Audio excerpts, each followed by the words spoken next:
चलो बच्चों, आइए प्रश्न को देखते हैं। तो प्रश्न में दिया है सोडियम क्लोराइड के जलीय विलयन के विद्युत अपघटन के दौरान एनोड पर H2O के स्थान पर Cl- आयन क्यों ऑक्सीकृत होते हैं। आइए मुख्य अवधारणा की चर्चा करते हैं। मुख्य अवधारणा।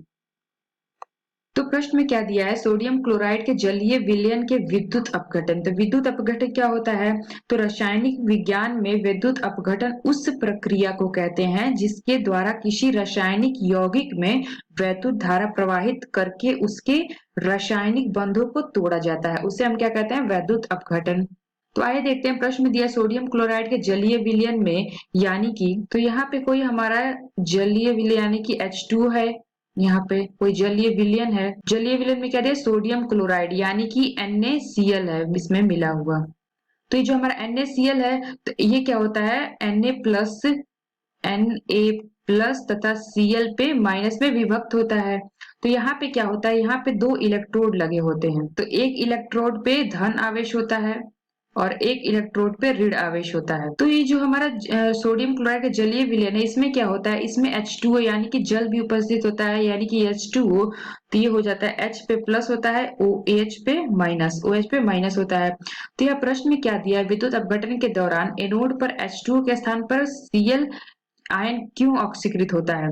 तो यह जो हमारा Cl है, यह क्या होता है, यह एनोड पर ऑक्सीकृत होता है और ऑक्सीकृत होकर क्या बनाता है, Cl2 बना लेता है। जबकि जो हमारा OH है, यह एनोड पर ऑक्सीकृत नहीं होता है, यानी कि HO2 नहीं बना पाता है। तो ऐसा क्यों होता है, क्यों Cl जो हमारा है ऑक्सीकृत होता है और O2 नहीं, H2O नहीं हो पाता है। तो इसका कारण है, तो ऐसा अधिवोल्टता के कारण होता है। अधिवोल्टता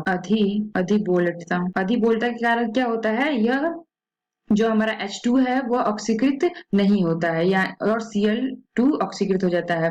तो ये जो हमारा अधिवोल्टता ये क्या होता है, तो लिख सकते हैं कि अधिवोल्टता के कारण H2O एनोड पर ऑक्सीकृत नहीं होता है। तो अधिवोल्टता क्या होता है, अधिवोल्टता तो यह क्या होता है, विद्युत अपघटन के द्वारा प्राप्त उत्पाद। तो इलेक्ट्रोड पर गैसीय उत्पाद के विसर्जित होने के लिए सैद्धांतिक E0 सेल की तुलना में अधिक वोल्टेज की आवश्यकता होती है। इस अतिरिक्त कहा जाता है।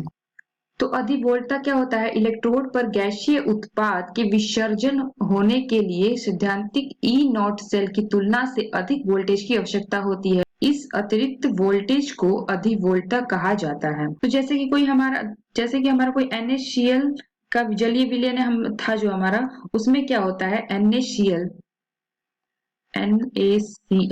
इसमें क्या होता है, Na सोडियम पे प्लस आ जाता है, धन Cl पे क्या आ जाता है, माइनस आ जाता है, और ये उसमें H2O भी उपस्थित होते हैं।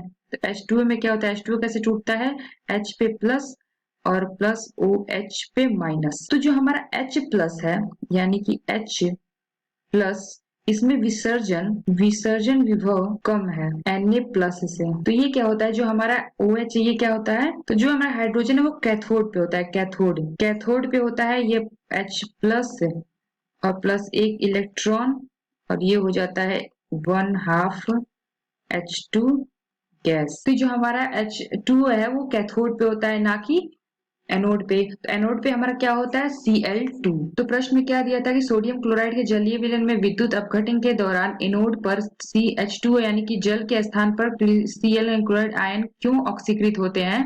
तो क्यों ऑक्सीकृत होते हैं, अधिवोल्टता के कारण H2O एनोड पर ऑक्सीकृत नहीं होता है, यह कैथोड पर ऑक्सीकृत हो जाता है। तो आशा करते हैं आपको समझ में आया होगा। धन्यवाद।